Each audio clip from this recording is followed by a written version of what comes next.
मेरे प्यारे बच्चों 2023 में पूछा गया क्वेश्चन हमारे पास में डायमेंशन एनालिसिस से रिलेटेड है। क्वेश्चन में गिवन है, देख लेते हैं हम क्वेश्चन में क्या गिवन है। यंग्स मॉड्यूलस वाई, ठीक है, express in terms of different quantities, gravitational constant G, Planck constant H और speed of light C.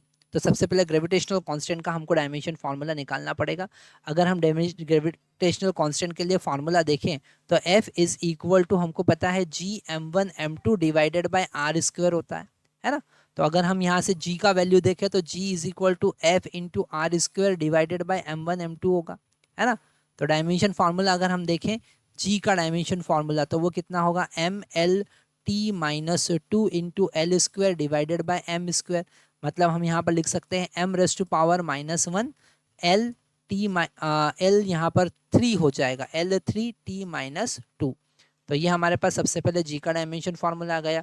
H का डायमेंशन फार्मूला तो हमको पता है एंगुलर मोमेंटम जैसा होता है, मतलब ml2t-1 होगा, ठीक है। और बचा स्पीड ऑफ लाइट सी, और स्पीड ऑफ लाइट का डायमेंशन फार्मूला तो ये तो स्पीड है भैया, तो L(t-1) हो जाएगा। यंग्स मॉड्यूलस मतलब प्रेशर, मतलब फोर्स अपॉन एरिया, मतलब ml(t-2) that is the force, और एरिया एल स्क्वायर से डिवाइड करेंगे तो यहाँ पर -1 हमको मिलेगा। तो ये y आ गया।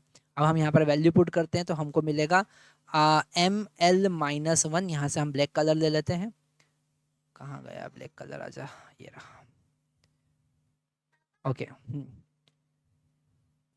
तो यहाँ पर y का डायमेंशन फार्मूला हम लिख रहे हैं। y का डायमेंशन फार्मूला है ml-1 t-2, तो t-2 और इज इक्वल टू c का डायमेंशन फार्मूला L(t-1) होगा रेज़ टू पावर अल्फा, और h का डायमेंशन फार्मूला हम लिख चुके हैं ml2t-1 होगा रेज़ टू पावर क्या होगा, बीटा। और अब हमको लिखना g का डायमेंशन फार्मूला जो कि हम निकाल चुके हैं m-1 L3t-2 और रेज़ टू पावर होगा हमारे पास गामा, ठीक है।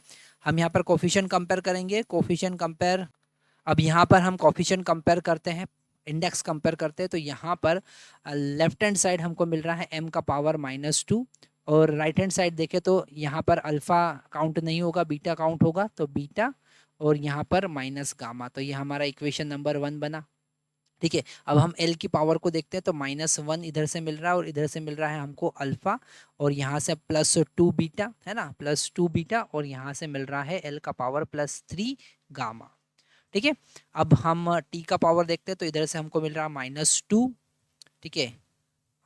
थोड़ा सा हम यहाँ पर गड़बड़ कर बैठे हैं, यहाँ पर m का पावर 1 था, ठीक है, तो m का पावर 1 हमने लिख दिया।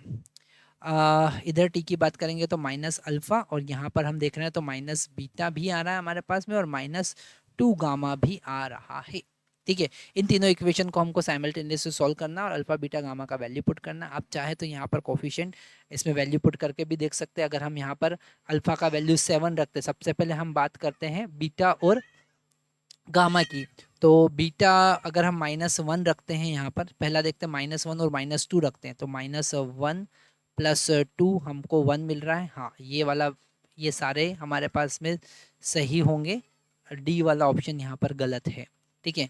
तो और अल्फ़ा का वैल्यू हम यहाँ पर पुट करके देख लेते हैं तो हमको मिल रहा है 7, और बीटा का वैल्यू तो -2 हो जाएगा, और यहाँ पर ये हो जाएगा प्लस गामा का वैल्यू -2 रखेंगे तो ये हो जाएगा -6। तो हमको मिल रहा है यहाँ पर 7 माइनस, हाँ, बी वाला ऑप्शन हमारा करेक्ट है, तो हम यहाँ पर बी ऑप्शन चूज करेंगे। चाहे तो आप इन्हें सॉल्व भी कर सकते हैं, पर हम यहाँ पर डायमेंशन अगर ऑप्शन का वैल्यू पुट करके हम देखेंगे तो ज़्यादा इजी रहेगा, तो बी इज़ द करेक्ट।